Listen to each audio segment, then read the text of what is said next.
बंधु मैंने आम डेली लाइफ रे एमिति किछि खाइबा पीबा जिनिस यूज करू जेउथिरे हमको किछि हेल्दी होई थाए आ जेउथि पय हमको किछि हार्मफुल मध्ये होई पारे किंतु आपण जानिचंती कि एमिति किछि जिनिस अछि बा एमिति किछि खाइबा पीबा जिनिस अछि जहा हम पय हार्मफुल होई पारे किछि केस रे मध्ये मृत्युर कारण मध्ये होई पारे। हाय एवरीवन मु आरके आपण देखुचंती आयुर्वेदिक लाइफ उडिया एवं मोर मिशन हेउछि आपनको सठिक बाट देखेइबा एवं सठिक भाबरे गाइड करिबा जहा द्वारा आपण गुटे हेल्दी एवं गुड लाइफ बंची पारिबे जहा नेचुरल जिनिस रे। एवं आजिर एही वीडियो रे मु आपण मानु कहइबाकू जाउची चारोटी एमिति किछि खाइबा पीबा जिनिस अछि जहा आपनको बॉडी पई विषाक्त बा पॉइजन होई पारे एवं एथिरु आपण जे कोनोसी परिस्थिति रे भी बंचिबा आवश्यक। तेबे चालंतु बिना कोनोसी डेरी न करी वीडियोटी को स्टार्ट करिबा एवं एही चारोटी जिनिस विषय रे जानिबा डिटेल भाबरे। तेनु वीडियोटी को शेष जाय देखंतु केउ चारोटी जिनिस आमे सतर्क माने रहिबा। बंधु माने सबुठारु प्रथम जिनिस हेउची सबुज आलू एवं एइथिरु आमे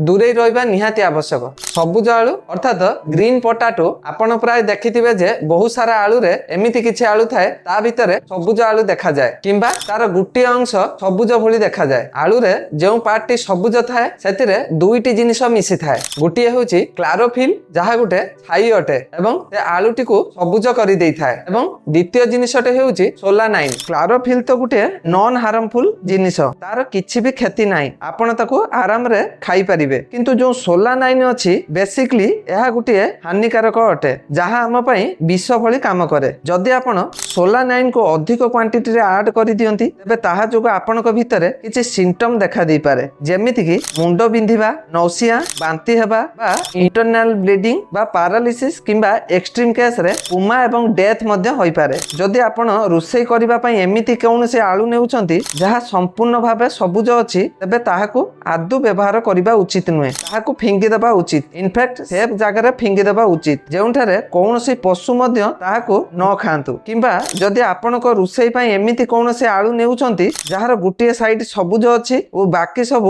ठीक अछि तबे सही सबुज पार्ट को काटी फिंगी दियंतु आ भलो आलूटी को नै पारिबे कारण एमिति नुहे जे पॉइजन पूरा आलू रे व्यापी जाईछि जेतिकी पार्ट रे सबुज बा ग्रीन अछि सेतिकी पार्ट रे ही ए पॉइजन मिली थाए। तेनु एहा को आपण ध्यान रखंतु बंधु माने एहा ऊपर किछि केस स्टडी मध्ये होईछि जेउथिरे जणा पडिछि कि जदि कोनोसी लोक 400 ग्राम सबुज आलू खाई दिए तबे सेथिरु एते परिमाण रे सोलानाइन मिले जे जेउथिरे जणे भलो लोकर भी देह खराब होबा को लागे। द्वितीय रे होउछि जायफळ एहा एमिति एक जिनिस जहा मो इंडिया रे बहुत सारा तरकारी रे गरम मसाला भाबरे व्यवहार करा जाय। जायफळ भीतर गुटे एक्टिव कंपाउंड थाए जहा को मेरिस्टेनी कहा जाय एवं एही मेरिस्टेनी हम बॉडी भीतर को जाई जेतेबेले ब्रेकडाउन हुए सेतेबेले एहा गुटे एमिति कंपाउंड तयारी करे जहा हम नर्वस सिस्टम को इफेक्ट करि थाए एवं एहार ओवरडोज हेबा कारणरु आम भितरे दुर्बल मुंड बुलेइबा नौसिया एवं बांती भली प्रॉब्लम होई पारे। किछि केस रे ज्वर मध्ये होई पारे अर्थात रोगी मन रे गुटे प्रकार पागलामी आसी जाय से किछि बुझी पारे नाही ताको लागे जेमिति कि से पवन रे उडुची किंबा ता माइंड रे किछि अजब कथा आसीबा को लागे जहा को हालुसिनेशन कहा जाय। एहा को व्यवहार करिवार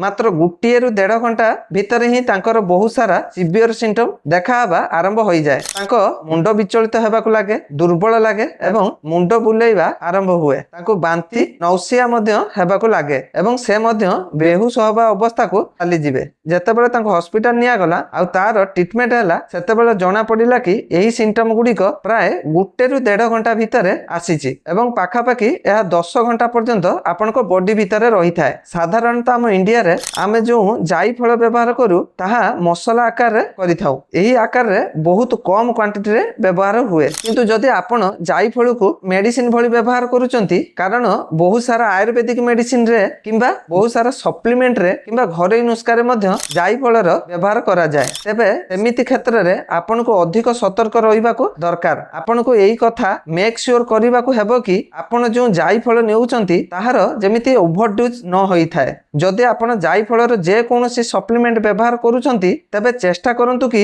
एहार जदि अधिक डोज अछि बा एहार मात्रा अधिक अछि सेही सप्लीमेंट को आपण नियंतु नाही किंबा जदि आपणक डॉक्टर आपनको किछि कहिचंती बा कोनोसी उपाय रे आपण याको व्यवहार करूचंती तबे चेष्टा करंतु अधिक डोज बा अधिक मात्रा जेमिति कि याको आपण आवश्यक अनुसार नियंतु। एहा आवश्यक अनुसार नेले आपनको किछि असुविधार पकाए नाही किंतु जदि आपण भूल रे याको जानि सुनी आपण याको अधिक नेउचंती तबे एहा आपणक जीवन प्रति विपद होई पारे। एवं बंधु माने जानिबा से तृतीय विषाक्त जिनिस विषय जहाँ आपण जम्मा खाइबा उचित नुहे ताहा हेउची बिटर आलमंड अर्थात पिता बादाम। मार्केट रे दुई प्रकार बादाम थाए, गुटी हेउची स्वीट आलमंड एवं आउ गुटी हेउची बिटर आलमंड। ताहा स्वीट आलमंड अर्थ मिठा बादाम होई थाए, जहा कि पूरा पूरी आपनको बॉडी पई यह सेफ एवं सेथिरे किछि असुविधा न थाए, आपण ताको आराम रे खाई परिबे। किंतु केतेबेले कोन हुए कि एही मिठा बादाम सहित पिता आलमंड मध्य जदि मिसाई दिया जाए आ सेतेबेले पिता आलमंड विषाक्त होई जाए। बिटर आलमंड भितरे गुटी विषाक्त जिनिस मिली थाए, जहा को कहा जाए हाइड्रोजन क्लोराइड। आ एही केमिकल जेमिति आपण जानिचंती दुनियार सबुठारु डेंजर केमिकल, एहार टिके क्वांटिटी मध्य आपनको मृत्यु पई यथेष्ट। बिटर आलमंड्स रो विषाक्त पॉइजन जांच करिबा पई किछि केस स्टडी मध्ये होईछि, जेउथिरे जणा पडिछि कि 6 रु 10 पिता बादाम जदि आपण खाइबे तेबे सेईटा आपनको भितरे सीरियस पॉइजन हेबा पई यथेष्ट। आ जदि एहाको अधिक आपण खाइ दियंती बा 20-25 रु 30 बादाम जदि खांती तेबे एथिरे आपनको एते अधिक विषाक्त होई जाय जे एथिरे आपणकर डेथ मध्ये बा मृत्यु मध्ये होई पारे। जदि आपण छोट पिला अछंती बा आपणकर ओजन कम अछि बा आपण अंडरवेट अछंती किंबा दुर्बल अछंती तेबे सही केस रे आपनको पई एहा आउरी विपद होई जाय, कारण एमिति केस रे कम क्वांटिटी मध्ये आपनको पई बहुत विषाक्त होई पारे। सेति पई आपनको सब बेले चेष्टा करिबा उचित कि जदि टिके भी पिता बादाम अछि तेबे ताको आपण खाइबा कथा नुहे। आ सब बेले भलो क्वांटिटी रो भलो ब्रांड रो आ भलो स्टोर ही स्वीट आलमंड नियंतु, जोंथिरे पिता बादाम मिसा होई नथिबो। बंधु माने एबे जानिबा चतुर्थ विषाक्त जिनिस विषय रे, जहा को आपण जमा भी व्यवहार करिबा उचित नुहे। सेटा होची अंडर कुकेड रेड किडनी बीन्स अर्थ राजमा। एमिति राजमा जहा पूरा पूरी सिझी नथिबो। राजमा भितरे लेक्टिन नामक कंपाउंड थाए, आ एही lectin according to FDA Gute toxic substance होई थाए, जहा कि आम भितरे बहुत अलगा अलगा प्रकार विषाक्त लक्षण देखा जाई पारे, जेउथिरे बहुत कॉमन अछि पेट पेन हेबा बा पेट बथा हेबा, नौसिया, बांती हेबा आउ एक्सट्रीम केस रे डेथ मध्ये होई पारे। बंधु माने लेक्टिन जहा राजमा भितरे मिली थाए, एइटा पूरा पूरी सिझिबा परे एहार कंपाउंड टी कमी जाई थाए। तेनु साधारणतः आमे जो राजमा को अधिक आंच रे गैस रे रुसई करि थाउ, सेति पई एही विषाक्त जिनिसटी कमी जाई थाए आउ आमर किछि क्षति मध्य हुए नाही। किंतु जदि कौनसी कारणरू राजमा पूरा सिझी पारु नाही बा कंचा थिबा बेले आपण ताको खाई देउछंती, तबे सेति पई आपनको बहुत सीरियस साइड इफेक्ट होई पारे। राजमा ऊपर किछि केस स्टडी मध्ये होई सारिछि, जेउथिरे एहा जणा पडिछि कि मात्र 5-6 दाना कंचा राजमा खाइबा द्वारा आपनको भितरे बहुत सारा सीरियस साइड इफेक्ट होई पारे। तेनु सेति पई आपण जेतेबेले राजमा को